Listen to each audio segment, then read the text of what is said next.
30,000 yung bill namin. Malaki pa ito kasi enjoy ni Luata. Ay! Ngayong araw nga mga idolo ay nag-aya yung mga barkada ko na kumain sa kalenderya. Dito nga sa Korea ay ganito yung kalenderya nila. Ayan, at uminom na nga rin yung barkada ko ng tubig. At sabi ko, wag yan ang inumin niya dahil bibilhan kita ng mas masarap dyan. Nagulat na nga lang sila dahil umagang-umaga pa nga lang sa mga oras na yan. Ay! Yang in-order nga namin ay pyohe kung tawagin dito sa Korea. Kung sa Pilipinas nga ay mayahalin tulad ko yan sa goto. Sa lahat nga ng pagkain na natikman ko dito sa Korea, yan nga yung pinakamasarap at yan yung pinakagusto naming mga magbabarkada. At talagang binabalik-balikan namin yan dahil bukod sa maraming laman ay talagang bagong luto at umuusok pa bago nila ibigay sa iyo. Pero para sa akin mga idolo, ibang-iba pa rin yung mga pagkaing Pinoy. Ay, siyang tunay.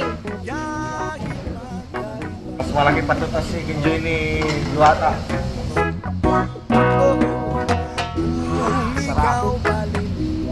Diyan nga kung makikita nyo ay talagang napakalaki nga nung mga bigay nila sa amin. At talagang maraming laman. Hindi ko nga alam kung kaya kong ubusin yan mag-isa.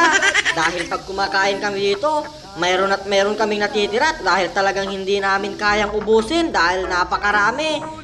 Ay, siyang tunay. Diyan nga ay nalaglag pa yung kinakain ko. Pero sabi nga nila, kunting dugyot, sustansya ang dulot. Ay, joke lang po. Ano pang ginagawa nyo mga idolo? Tara, sabayan nyo na akong kumain. Yabong ako'y lupa at sa'yo'y nagmahal ka ng wagas kahit magalit. Pagkatapos nga namin kumain ay buto-buto na lang yung tira. Dito nga sa Korea ay hindi uso ang cash. Kaya card yung ginagamit namin para magbayad. Pagkakita nga namin nung bill namin ay nabigla kami. Yan yung bill namin. 30,000 yung bill namin. Mukhang lalagnatin nga ako mamayang gabi dyan mga idolo. Kaya hanggang dito na lang muna. Kita-kita na lang ulit tayo sa mga susunod pang video. Ay!